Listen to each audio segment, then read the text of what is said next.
Saya baca pertanyaan yang masuk melalui SMS. Ayah, yang bertanggung jawab untuk menjalankan syariat Islam di Aceh dan kiban pengertian syariat Islam yang benar, ayah. Kepada ayah kami persilakan. Yang bertanggung jawab menjalankan syariat Islam, mandum tanggungjawab menurut kekuatan masing-masing. Karena sisi syariat adalah saboh mungkar yang perlu tegak, saboh ma'ruf yang perlu tegak. Karena nilai syariatnya adalah ma'ruf yang perlu ditegakkan.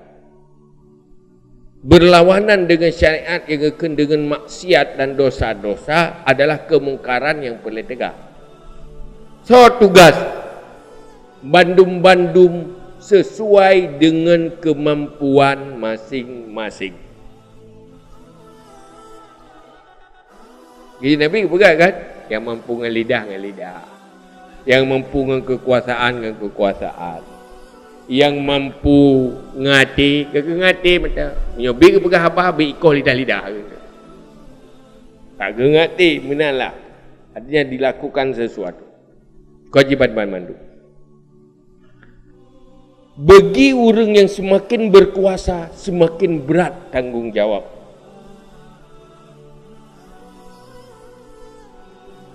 Nasira orang nyan orang nyan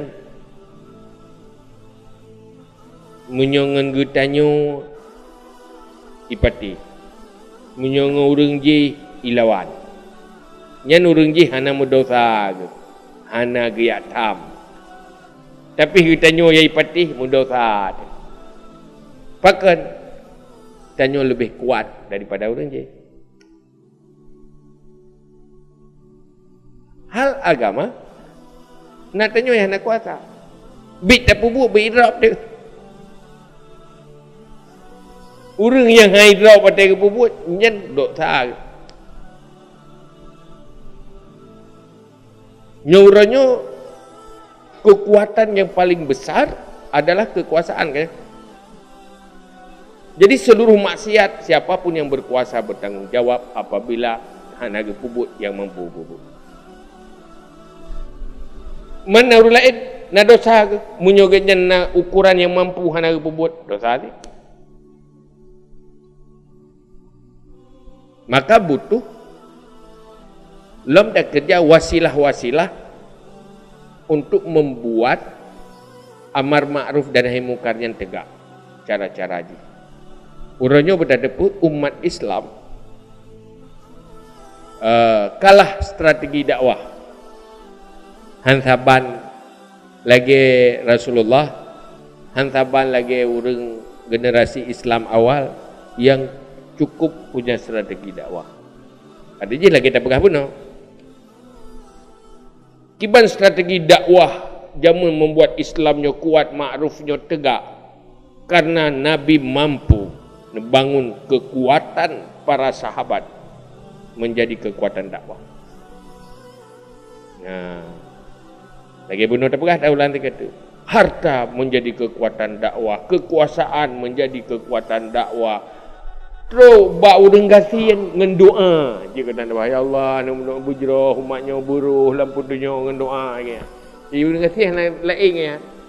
Karena urang gasian yang baik mesti saja doa. Nyai gatnya tega doa ke gok berkaya-kaya hai tim kaya ke ro. Hai memang kedi Allah yang dan sebab gasiannya kan tebrok kan lepas gasin. Miskin yang baik lebih baik daripada orang kaya yang baik. Tapi miskin yang jahat lebih jahat daripada orang kaya yang jahat. Lebih membenci oleh Allah.